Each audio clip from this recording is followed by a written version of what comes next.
आनंद मार्ग दर्शन के अनुसार इस तरह की जो कोई कांड करता है तो उसमें फांसी की सजा कितना जायज है, इस पर आप क्या कहना अब है? तो वो अलग मैटर है, लंबी बात हो जाएगी। जी आनंद मार्ग के जो दंडाधिकार है उसके अनुसार से फांसी की सजा हो या नहीं हो तो कोर्ट देखेगी। हाँ पर आनंद मार्ग के अनुसार से फांसी की सजा नहीं होनी चाहिए, जी हाँ जी उसे जरूर सजा मिलनी चाहिए हाँ। और इस हिसाब से मिलनी चाहिए कि उसमें सुधार हो जाए।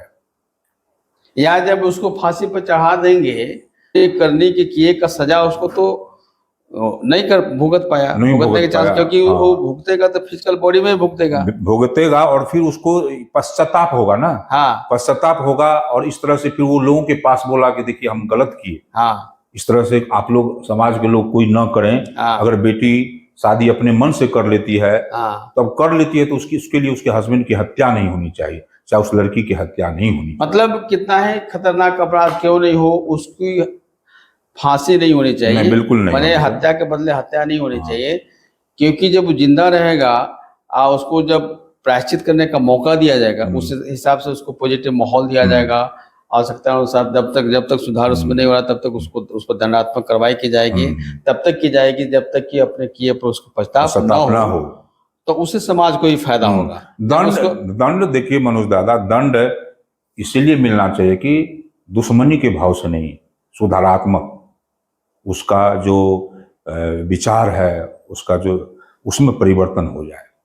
तो आनंद मार्ग के दंड विधान में किसी भी परिस्थिति में कैपिटल डेथ का प्रावधान नहीं है ना। पहली जाति का सेंटिमेंट प्रतिष्ठा के लिए कि हमारी बेटी छोटे जात में विवाह कर लिया, मेरी प्रतिष्ठा जो मैं ब्राह्मण हूं वो मंडल है, ये भावना से उत्प्रेरित होकर के उन्होंने ऐसा रिएक्शन कर दिया और मेरी बात बेटी नहीं मानी। ईगो की बात है। ईगो कहाँ, ये सही बात है, अहंग की बात है, ड्यू टू ईगो, बस और कुछ नहीं है।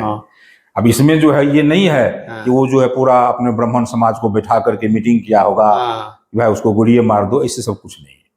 इसलिए इस तरह क्योंकि ब्राह्मण समाज में भी सारे ऐसे लोग नहीं है ना, उसमें भी बहुत अच्छे लोग हैं। तो इसलिए इस तरह से सोशल मीडिया में जो प्रसारित किया जा रहा है कि फॉरवर्ड कास्ट वाले ऐसे होते हैं, मनोवादी लोग ऐसे होते हैं, मतलब पूरे समाज को जो लपटा जा रहा है, बिल्कुल गलत बात है। इसमें प्रेम शंकर झा की गलती है। पूरे समाज, अब झा समाज या ब्राह्मण समाज ऐसी नहीं है, ऐसा नहीं होना चाहिए, उसको लपेटना नहीं। और इस तरह से जो पत्रकार लोग कर रहा है ये तो बिल्कुल गलत है, बिल्कुल गलत। सामाजिक बेमनस्ता फैलाना ये संवैधानिक अपराध है, धार्मिक अपराध भी है, ये नहीं होना चाहिए। जी हाँ जी। एक देखिए आनंद मूर्ति जी का लक्ष्य है एक मानव समाज का निर्माण करना।